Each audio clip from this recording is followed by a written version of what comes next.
नमस्कार, स्वागत है आपका इस खास पेशकश में। और ट्रैवल कंपनियों के अच्छे दिन लगभग लौट आए हैं या जल्दी आप देखेंगे उनको कि बहुत ही शानदार दिन आपको देखने को मिलेंगे।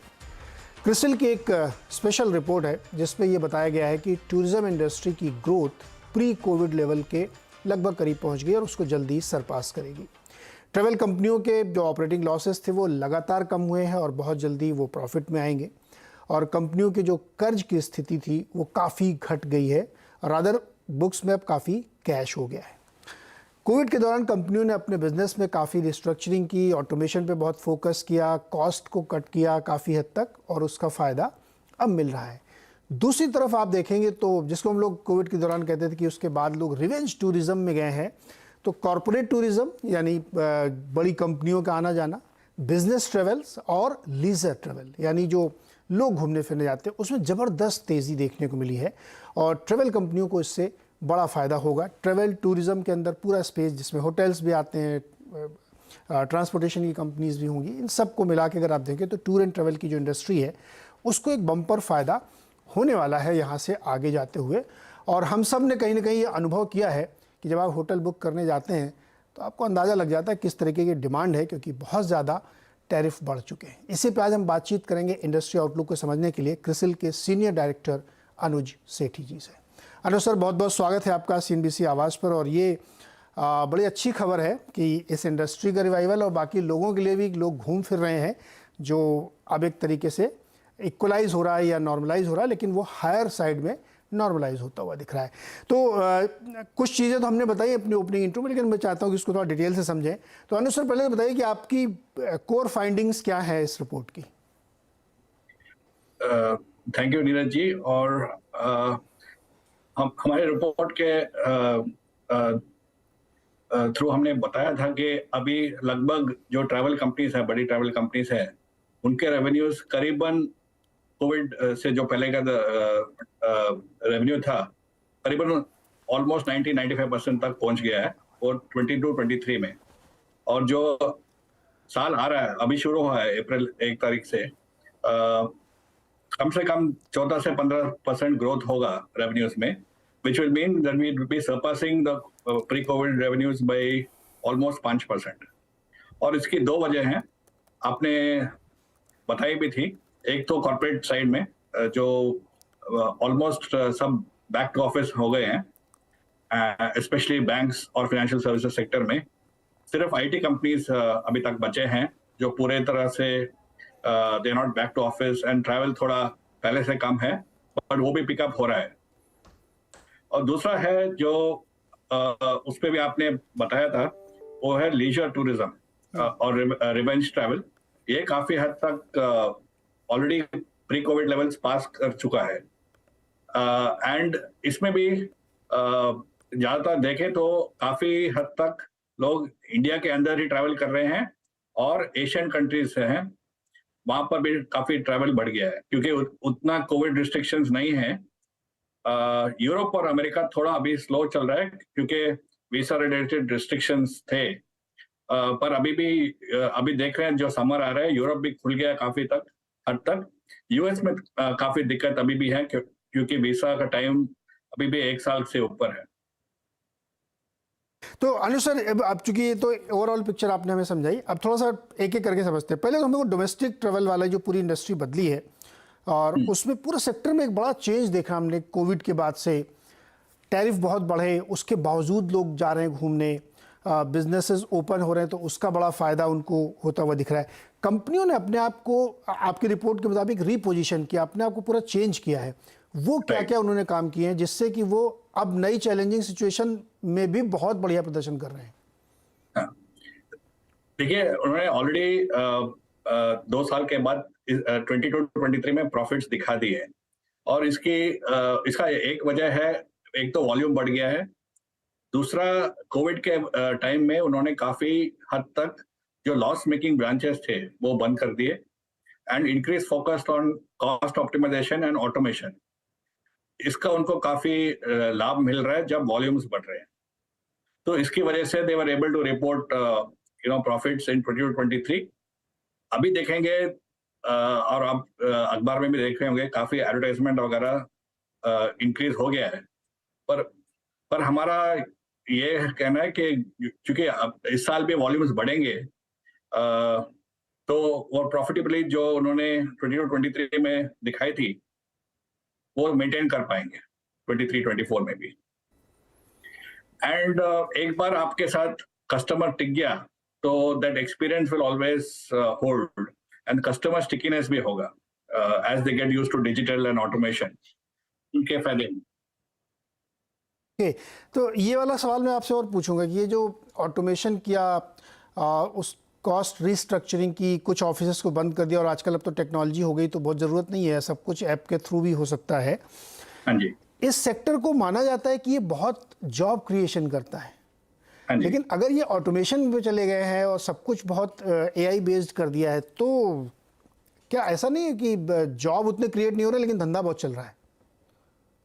नहीं, जॉब कम नहीं हो रहे हैं। आप देखेंगे तो काफी कंपनियों ने ले ऑफ अनाउंस करी है, but the travel sector has not announced any ले ऑफ्स येट, क्योंकि वॉल्यूम काफी बढ़ रहा है। जो ऑफलाइन प्लेयर्स हैं उन्होंने भी ब्रांचेस, कई ब्रांचेस अभी खोल रखी हैं और they are going into deeper into different states. तो अब तक तो कोई ले ऑफ्स नहीं हुए हैं सेक्टर में, तो जो एडिशनल वॉल्यूम्स आ रहे हैं because of that, I think firms are able to manage with the existing employees itself. Okay, तो मतलब ये कह सकते हैं कि कोई ले ऑफ नहीं है और वॉल्यूम जनरेट हो रहा है, उसकी वजह से फायदा। और आपकी रिपोर्ट ये भी कहती है कि ऑपरेटिंग प्रॉफिट एकदम निकल जाएगा इंडस्ट्री वाइड, लेकिन आपने कहा कि कुछ प्लेयर हैं जो ज़्यादा, जिसका डोमिनेंस है मार्केट में। क्या ये कंसंट्रेटेड ग्रोथ है या इंडस्ट्री वाइड इवन ग्रोथ है? आप ज्यादा देखें, जो बड़े प्लेयर हैं they are growing faster than some of the mid size players, but overall industry grow हो रही है डबल डिजिट में। ओके, डबल डिजिट में। अच्छा, इवन विदाउट नेमिंग की बहुत सारी ऐसी कंपनीज हैं जो हर दूसरे तीसरे दिन एक नए होटल का मैनेजमेंट अपने हाथ में ले रही हैं और बहुत एक्सपेंड कर रही हैं। एक स्टेटमेंट एक कंपनी की तरफ से आया जो बहुत अच्छा लगा मुझे, उसको मैं चाहता हूँ कि आप भी थोड़ा एक्सप्लेन करें। उन्होंने कहा कि पिछले 20 सालों में उतनी प्रॉफिटेबिलिटी नहीं हुई जितनी नेक्स्ट 3-4 ईयर्स में होगी। ये अपने आप में एक लोडेड स्टेटमेंट भी हो सकता है, आप कैसे देखते हैं इसको? देखिए, एक चीज तो है कि जो अभी की जनरेशन है वो ज्यादा घूमना चाहती है, दुनिया देखना चाहती है, तो that travel this thing momentum रहेगा। और अगर यूएस वीसा का प्रॉब्लम सॉर्ट आउट होता है तो you will see a lot of travel to the US as well, जो it is one of the favored destinations among people to travel to, especially during the summer. वो इस साल थोड़ा कम हो रहा है, तो एक साल के अंदर आई थिंक यूएस का भी वो सिचुएशन, वीसा का सिचुएशन ठीक होना चाहिए, and that will lead to further growth. और एक चीज और भी है, इनबाउंड टूरिज्म भी हो रही है। People from US and Europe are coming into India also increasing, वो भी फायदा हो रहा है टूरिज्म इंडस्ट्री को। सो दोनों फायदे हैं, एक तो यूरोप खुल गया है, यूएस खुल जाएगा एक साल में ज्यादा, और इनबाउंड टूरिज्म भी पिकअप होगा। तो एटलीस्ट 1-2 साल के लिए I would agree that the growth prospects looks pretty healthy, okay, assuming कोई कोविड का दूसरा वेव नहीं आता है और ट्रैवल पर रिस्ट्रिक्शंस ना हो। जी। अनुज जी, आप ये कह रहे हैं कि अभी भी यूएस पूरी तरह से नहीं खुला, ये मतलब समझा नहीं मैं इसको। अब तो वहाँ पे कुछ दिक्कतें हैं नहीं? वीसा मिलना, थोड़ा वीसा का जो रिन्यूअल होता है, हाँ। और जो नए लोग वीसा अप्लाई करना चाहते हैं उनके लिए वेटिंग पीरियड 1 साल से ज्यादा है। 1 साल? ऐसा क्यों, क्या रीजन है उसके लिए? क्योंकि उन्होंने जो इंडिया में स्टाफ कम कर लिए थे कोविड के टाइम में, और फिर अभी डिमांड काफी बढ़ गया है, तो वो वेटिंग पीरियड काफी लंबा है। उन्होंने फर्स्ट प्रेफरेंस स्टूडेंट्स को दिया, जो स्टूडेंट्स उधर जाके पढ़ाई करते हैं उनके लिए खोला है, उनको पहले प्रेफरेंस दिए, और बाकी जो काम के लिए और टूरिज्म के लिए जाते हैं, आई थिंक उनका प्रेफरेंस सेकंड है। ओके, ये बड़ा इंटरेस्टिंग है। अभी तो एक बड़ा ट्रिगर है कि आईटी वाले तो अभी पूरी तरीके से आए ही नहीं मैदान में, उनके आने से और ज़्यादा ट्रेवल बढ़ेगा। वो कब तक आने की संभावना है सर? सर इस साल हम आईटी सेक्टर भी कवर करते हैं, तो जो सिचुएशन चल रही है यूएस और यूरोप में, उससे थोड़ा आईटी का ग्रोथ स्लो हो सकता है. So people may prefer to do more of onshoring within India rather than offshoring to cut costs. क्योंकि क्लाइंट की तरफ से भी वो कॉस्ट पे फोकस रहेगा और इंडियन आईटी सर्विस कंपनीज भी कॉस्ट पे फोकस कर रहे होंगे. तो इस साल थोड़ा ट्रैवल कम हो सकता है from the IT sector side, but I think over time वो भी पिकअप हो जाएगा. ओके तो ये भी हो जाएगा. अच्छा सर एक चीज़ और बताइए, चूंकि हम लोगों ने इंटरनेशनल समझ लिया, डोमेस्टिक समझ लिया, अगर इसको ओवरऑल पिक्चर देखें इंडस्ट्री वाइड, तो क्या सिर्फ इसलिए कि ओपन अप हो गया है ये ड्राइव कर रहा है, या एक्चुअली हमारी इकोनॉमी ग्रो कर रही है वो ट्रिगर्स हैं जो इसको ड्राइव करें? क्योंकि बहुत बार ये सवाल मन में उठता है कि इस माहौल में जहाँ पे बहुत तरीके की बातें की जाती है कि रिसेशन चल रहा है, आने वाला है, नहीं आएगा, पता नहीं, बड़ा कन्फ्यूज़न रहता है. तो ड्राइवर्स क्या है इसके सर? राइट, आपने जो बताया एक्चुअली सब तीनों हैं. One is the revenge tourism, people want to see more of different places, and spending power भी काफी बढ़ गई है. आप लास्ट 2-3 साल इवन आईटी सेक्टर में देखें तो इंक्रीमेंट्स भी काफी अच्छे हुए हैं, एंड ओवरऑल कॉर्पोरेट इंडिया में भी 9 से 10% तक इंक्रीमेंट्स आ रहे हैं.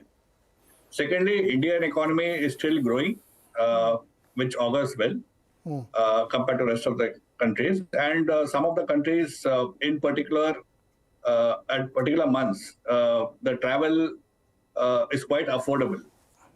So वो भी एक प्लस पॉइंट है. प्लस अभी कोई कोविड रिस्ट्रिक्शंस नहीं है, आप साउथ ईस्ट एशिया जाएं तो आप इजीली जा सकते हैं. नंबर ऑफ फ्लाइट्स भी बढ़ गए हैं, better connectivity is there, and availability is not an issue. तो इसकी वजह से I think this will continue, and number of packages which are being offered also by I think the travel operators वो काफी बढ़ गया है, attractively packaged. तो ये भी एक अट्रैक्शन होता है फॉर ट्रैवलर्स. एक ही वन मॉनिटरेबल है सर, जो फॉरेन रेमिटेंसेस पे टैक्स जो बढ़ा है 20% से पहले 5% था. वो that can impact the cost, but this can be recovered while filing the income tax returns, but temporarily ये कुछ दिक्कत दे सकता है on the travel plans. हाँ, ये तो बहुत लोगों ने चिंता की थी जब ये अनाउंसमेंट आया था, तो लोगों ने बहुत कहा कि अब तो घूमने फिरने में भी आप मेरी रोक लगा रहे हैं क्या, मैं कहीं जाऊंगा कि नहीं. तो ये एक्चुअली बहुत सीरियस कंसर्न लेना चाहिए कि लोग कहेंगे नहीं ठीक है अब रिवेंज चल ही रहा तो ये भी झेल लेंगे. That's true sir, and ये रिकवर हो सकता है जब आप टैक्स फाइलिंग्स कर सकते हैं. तो इनिशियली आपका ट्रैवल कॉस्ट थोड़ा बढ़ेगा, और उसके you can recover it at the end of the year. And the good thing is the summer season जो पीक सीजन है, उसके टाइम पे लागू नहीं होगा, तो ये जुलाई 1 से ये लागू. ओके. अच्छा एक चीज़ और अनुज सर समझाइए मुझे, ये जो पूरे सिनेरियो आपने समझाया कि टैक्स की कंप्लायंस बढ़ेगी, थोड़ी लाइबिलिटी भी बढ़ेगी, उसके बावजूद ये आपको आउटलुक दिख रहा है यहाँ पे इन्फ्लेशनरी प्रेशर बहुत ज़्यादा है, टैरिफ बहुत ज़्यादा बढ़े हैं, उसके बावजूद सेक्टर का आउटलुक आपको अच्छा दिख रहा है, कमी कहीं दिख नहीं रही है. क्या ये लॉपसाइडेड तो नहीं है कि जैसे बिजनेस ट्रैवल या इंटरनेशनल ट्रैवल या बहुत ज़्यादा घूमने फिरने का जो एक सेगमेंट करता है वही अभी भी कर रहा है, ब्रॉड नहीं है ये, ऐसा है क्या? तो एक चीज और है, अभी लास्ट ईयर के हिसाब से देखें तो ऑयल प्राइसेस भी थोड़े कम हो गए. हाँ. तो as airlines also have become profitable. आपने देखा होगा कि थर्ड क्वार्टर से जो लिस्टेड एयरलाइंस है उनके नंबर्स भी आ गए हैं, and they have become profitable now. तो ऐसा अंदाजा है कि maybe as crude oil prices moderate further this year, the ticket fares could also be lowered a bit, which can make travel more affordable. तो ये बात भी है कि affordability can be a driver for travel also. But sir अभी तो crude ऊपर चला गया बहुत, ऐसा तमाम लोगों के एक्सपेक्टेशंस भी है कि शायद 90+ का एवरेज बनेगा इस साल के अंदर. गोल्डमैन सैक्स और मॉर्गन स्टैनली ऐसा बोल रहे हैं. फर्क पड़ेगा इसका? आप क्रूड की बात कर रहे हैं? जी जी, क्रूड की। हाँ हाँ, बट 115 जो गया था लास्ट साल वो अनलाइकली है। वो हाँ। एवरेज 80-85 के अंदर होगा, तो I think airlines with the amount of occupancy levels they getting, थोड़ा सा वो कम कर सकते हैं टिकट्स। ओके, थोड़ा और सा। वो डोमेस्टिक में ऑलरेडी दिख रहा है, जो अभी समर सीजन शुरू हो गया है, the fares are slightly more affordable compare to last year. Domestic में ऑलरेडी वो दिख रहा है sir. Okay okay, Anuj ji से बातचीत हम जारी रखेंगे, एक छोटा सा ब्रेक लेते हैं। ब्रेक के बाद लौट के एक और जो बड़ा इंट्रिगिंग सवाल है कि बैलेंस शीट बहुत स्ट्रांग दिख रही है इस समय कंपनियों की, डेट काफ़ी कम कर लिया उन्होंने, टैरिफ हाइक की बातें कर रहे हैं, बहुत सारे होटलियर से कह रहे हैं कि नेक्स्ट ईयर और टैरिफ बढ़ सकता है क्योंकि डिमांड बहुत ज़्यादा तेज़ी से सामने आ रही है। तो इस मुद्दे को थोड़ा समझने की कोशिश करेंगे, साथ ही ये समझने की कोशिश करेंगे कि क्या इस वक्त कोई नई कैपेसिटीज़ भी आ रही क्या, क्योंकि एक क्वेश्चन किसी ने ये भी रेस किया था कि इस कॉस्ट पे अभी शायद कोई नई कैपेसिटीज़ ना आए, बावजूद इसके डिमांड है, तो वो अगेन फिर बहुत ज़्यादा एग्जिस्टिंग प्लेयर्स को फ़ायदा पहुंचाएगी। छोटे से ब्रेक के बाद इस पर चर्चा करते हैं।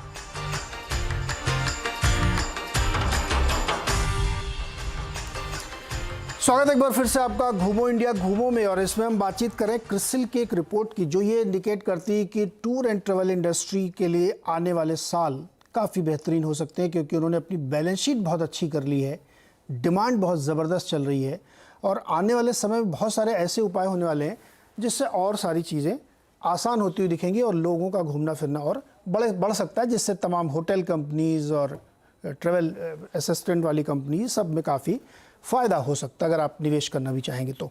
हम बातचीत करें अनुज सेठी साहब से जो सीनियर डायरेक्टर हैं क्रिसिल के। अनुज सर, हमने अब ब्रेक से पहले काफ़ी चर्चा की इंडस्ट्री के बारे में, अब जो हमने कहा था ब्रेक के बाद हम ये समझना चाहेंगे कि क्या ये जो रूम रेंट है, टैरिफ हाइक है, ये और भी देखने को मिलेगी, क्योंकि इसका जो एक सेटअप मुझे किसी ने बताया, आप समझाइएगा मुझे, कि अभी जो है ना बहुत ज़्यादा डिमांड है और इसीलिए वो और ग्रो पकड़ रही है, और नई कैपेसिटी इस प्राइस पे लाना शायद मुश्किल है किसी के लिए, तो एग्जिस्टिंग को और ज़्यादा फायदा होगा, ऐसा हो रहा है सर?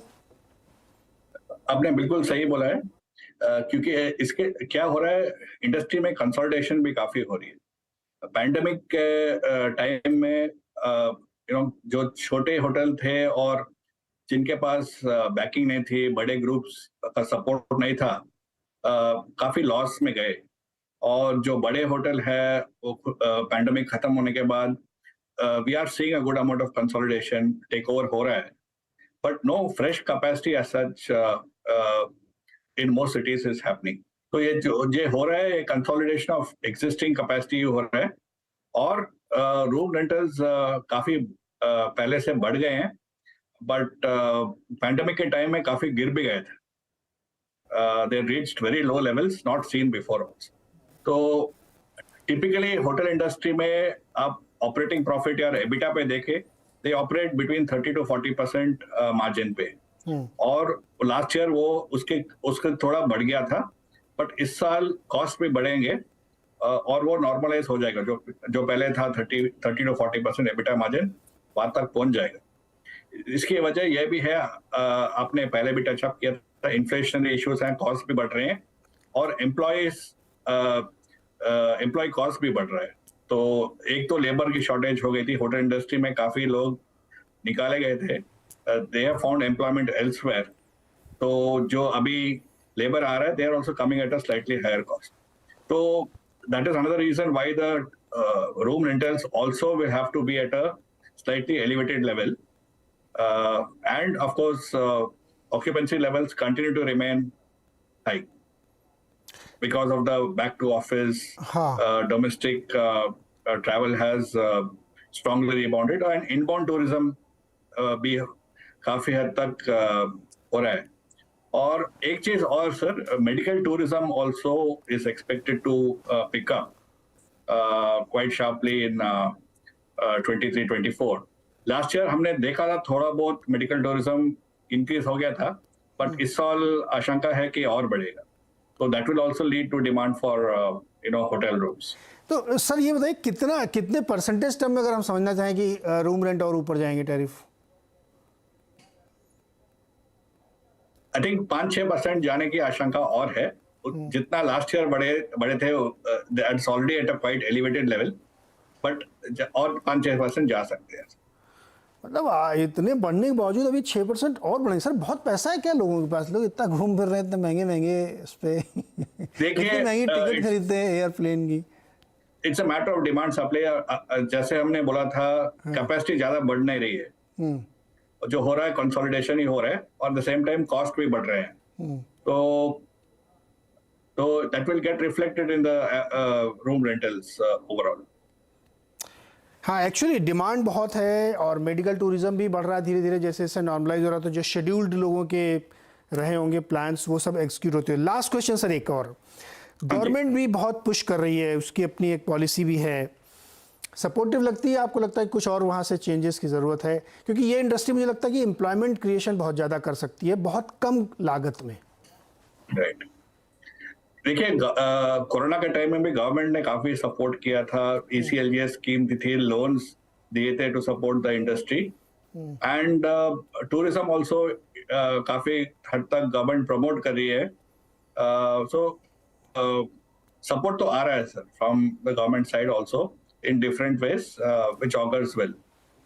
एंड जो कोरोना के रेस्ट्रिक्शंस थे, सर्टिफिकेट वगैरह, वो भी थोड़े रिलैक्स हो गए, so that inbound tourism also is not, उसमें दिक्कत ना आए।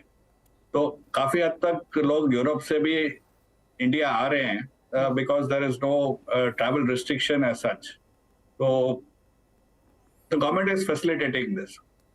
ओके, सरकार फैसिलिटेट कर। इसको थोड़ा सा और दर्शकों की समझ के लिए, कि अगर आप इस पूरी इंडस्ट्री को देखेंगे ना, और हिंदुस्तान की पॉपुलेशन देखें, हिंदुस्तान का साइज़ देखें, तो बहुत उसके कंपैरिजन में छोटी, इसलिए ओवर कैपेसिटी या ओवर होने की संभावनाएं बहुत कम होती हैं।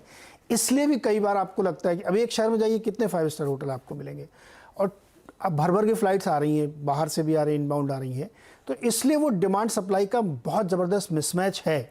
आने वाले समय में हो सकता नहीं कैपेसिटी आए तो ये ठीक होगा, अदरवाइज़ ये इंडस्ट्री या लग्जरी हाउसिंग, अगर आप उसको टोटलिटी में देखते हैं, तो इसीलिए वहाँ डिमांड लगातार बनी रहती है। लेकिन अनु सर ने कहा कि अभी 5-6% और बढ़ेंगे दाम, मतलब ये हम लोगों के लिए, मतलब मैं तो सोच भी नहीं सकता जाने के लिए। अभी एयर टिकट इतना महंगा और अभी 6% और बढ़ने वाले हैं। तो बहरहाल इंडस्ट्री के लिए एक अच्छी खबर है, जो इसकी कंपनीज़ हैं होटल की या टूरिज़्म वाली, उनके लिए बहुत अच्छी खबर है कि आने वाले समय में भी ग्रोथ बढ़िया बनी रहेगी। तो घूमो इंडिया, घूमो, मस्ती करिए, ध्यान दीजिए, और जॉब क्रिएशन भी डेफिनेटली इससे होता है। बहुत बहुत शुक्रिया अनु सर हमारे साथ जुड़ने के लिए और ये इंडस्ट्री की इनसाइट्स शेयर करने के लिए। धन्यवाद।